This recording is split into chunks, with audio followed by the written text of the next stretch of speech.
ನೋಡಿ, ರಾಜ್ಯ ಕಾಂಗ್ರೆಸ್ ಅಥವಾ ರಾಜಕೀಯದಲ್ಲಿ ಒಂದಷ್ಟು ಡೆವಲಪ್ಮೆಂಟ್, ಅದರಲ್ಲೂ ಸಿಎಂ ಕುರ್ಚಿ ಜಟಾಪಟಿ ಎಲ್ಲವೂ ಕೂಡ ಶುರುವಾಗಿದ್ದು KN ರಾಜಣ್ಣ ಅವರು ಸೆಪ್ಟೆಂಬರ್ ಕ್ರಾಂತಿಯ ವಿಚಾರವನ್ನ ಪ್ರಸ್ತಾಪ ಮಾಡಿದಾಗ ಈಗ ಇದು ಮತ್ತೊಂದು ಹಂತಕ್ಕೆ ಹೋಗ್ತಾ ಇದೆ.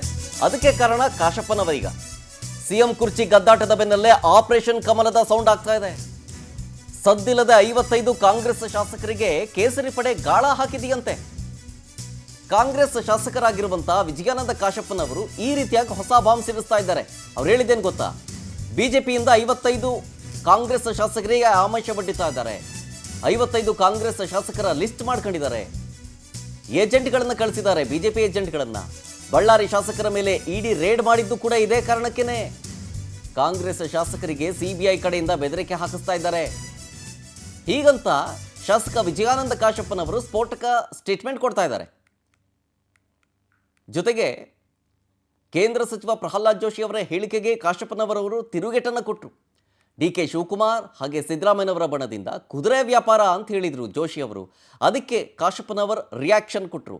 ಆ ರಿಯಾಕ್ಷನ್ ಕೊಡುವಂಥ ಸಂದರ್ಭದಲ್ಲಿ ಆಪರೇಷನ್ ಕಮಲ 55 ಕಾಂಗ್ರೆಸ್ ಶಾಸಕರಿಗೆ ಬಿಜೆಪಿ ಆಮಿಷ ಕೊಡ್ತಾ ಇದೆ, ಲಿಸ್ಟ್ ಮಾಡಿ ಇಟ್ಕೊಂಡಿದ್ದಾರೆ. ಆ ಮೂಲಕ ಹೆದರಿಸಿ ಬೆದರಿಸಿ CBI ಕಡೆಯಿಂದೆಲ್ಲ ಹೆದರಿಸಿ ಇಡಿ ರೇಡ್ ಎಲ್ಲ ಮಾಡ್ತಾ ಇದ್ದಾರೆ. ಎಲ್ಲವೂ ಕೂಡ ಚಾಲ್ತಿಯಲ್ಲಿದೆ ಅಂತ ಸ್ಫೋಟಕ ಬಾಂಬ್ ಸಿಡಿಸ್ತಾ ಇದ್ದಾರೆ ಕಾಶಪ್ಪನವರು. ಈ ರಾಜ್ಯದಲ್ಲಿ ಭಾರತೀಯ ಜನತಾ ಪಕ್ಷದವರಿಗೆ ನೇರವಾಗಿ ವಿಧಾನಸೌಧದಲ್ಲಿ ಕುಂದ್ರಕ್ಕೆ ಒಂದು ಸಾರಿಯಾರು ಜನ ಈ ರಾಜ್ಯ ಜನತೆ ಅವಕಾಶ ಮಾಡಿಕೊಟ್ಟಿದ್ದಾರೆ. ಯಡಿಯೂರಪ್ಪನವ್ರು ಬಂದರು, ಹಿಂಬಾಗಿಲಿಂದ ಸಮ್ಮಿಶ್ರ ಸರ್ಕಾರ ಅಲಯನ್ಸು ಮುಖಾಂತರನೇ ಬಂದರು. ಕಳೆದ ಸಾರಿ ಸರ್ಕಾರ ಮಾಡಿದಾಗ ಮುಖ್ಯಮಂತ್ರಿ ಆದಾಗ ಏನು ಮಾಡಿದರು? ಕಾಂಗ್ರೆಸ್ ಶಾಸಕರನ್ನ ಖರೀದಿ ಮಾಡಿ, ದುಡ್ಡು ಕೊಟ್ಟು ಖರೀದಿ ಮಾಡಿದ್ದೀವಿ. ರಾಜ್ಯದ ಜನತೆಗೆ ಗೊತ್ತೈತಿ, ಖರೀದಿ ಮಾಡಿ ಸರ್ಕಾರ ಮಾಡಿಕೊಂಡ್ರು. ಅದು ನಿಶ್ಚಳ ಬಹುಮತದಿಂದ ಅಲ್ಲ, ಇದು ಜನರಿಗೆ ಗೊತ್ತಿದೆ. ಅವರು ಅಧಿಕಾರ ಯಾವತ್ತೂ ಬರೋಕ್ಕಾಗೋದಿಲ್ಲ ಈ ರಾಜ್ಯದಲ್ಲಿ, ಅದು ಗೊತ್ತಾಗಿದೆ. ಅವ್ರು ಏನಾದರೂ ಕುತಂತ್ರ ರಾಜಕಾರಣಿನೇ ಮಾಡಬೇಕು. ತಂತ್ರ ಕುತಂತ್ರ ಇದನ್ನು ಹುಡ್ಕೊಂಡೇ ಬಂದಿದ್ದಾರೆ ಅವರು. ಇವತ್ತು ಅದೇ ತಂತ್ರವನ್ನು ಹುಡ್ತಾ ಇದ್ದಾರೆ. ನಾವು ಬರೋಕ್ಕೆ ಸರ್ಕಾರ ಬೀಳುತ್ತೆ ಅನ್ನೋದು, ಅಲ್ಲಿ ಯಾರನ್ನೋ ಎತ್ತಿ ಕಟ್ಟೋದು, ಅಲ್ಲಿ ಸರ್ಕಾರ ಬೀಳಿಸೋದಕ್ಕೆ ಇವರೇ ಪ್ರಯತ್ನ ಮಾಡ್ತಾ ಇದ್ದಾರೆ. ಇದು ಭಾಳ ಸ್ಪಷ್ಟವಾದಂಥದ್ದು ಪ್ರಯತ್ನ ಮಾಡ್ತಾ ಇದ್ದಾರೆ. ಈಗ ನೋಡ್ತಿದ್ದೀರಿ, ಇಡಿ ದಾಳಿ, CBI ದಾಳಿ ಇವೆಲ್ಲ ಯಾಕೆ ಆಗ್ತಾ ಇದ್ದಾವೆ? ಇದು ಹೆದರಿಕೆ, ನಮ್ಮ ಶಾಸಕರಿಗೆ ಎದುರಿಸೋದು. ನೀವು BJPಗೆ ಬರಲಿಲ್ಲ ಅಂದ್ರೆ ನಾವು ನಿಮ್ಮನ್ನು ಇಡಿ ದಾಳಿ ಮಾಡ್ತೀವಿ, CBI ದಾಳಿ ಮಾಡ್ತೀವಿ. ಇದು ಎಲ್ಲ ಶಾಸಕರಿಗೂ ಭಯ ಇದೆ. ನಾನು ಹಿಡ್ಕೊಂಡೇ ಇದೆ. ಆದ್ರೆ ನನಗೆ ಏನು ಬೇಕಾದ್ರೆ ಕಿತ್ಕೊಳ್ಳೋರು, IDR ಮಾಡಲಿ, IBR ಮಾಡಲಿ, ನಾನು ಅದಕ್ಕೆ ಸಜ್ಜದೆ.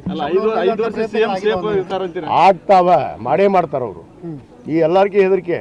55 ಶಾಸಕರನ್ನ ಪಟ್ಟಿ ಮಾಡ್ಯಾರ ಅವರು, BJPಯವರು ಆಲ್ರೆಡಿ 55 ಜನ ಶಾಸಕರು ಪಟ್ಟಿ ಮಾಡಿದ್ದಾರೆ. ಅವ್ರಿಗೆ CBI ಹೆದರಿಕೆ ಹಾಕೋದು.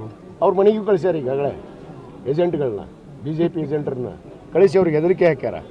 ನೀವು ನಮ್ಮ ಪಕ್ಷಕ್ಕೆ ಬರಲಿಲ್ಲ ಅಂತಂದ್ರೆ ನಾವು ನಿಮ್ಮನ್ನು ಇಡಿ ದಾಳಿ ಮಾಡಿಸ್ತೀವಿ.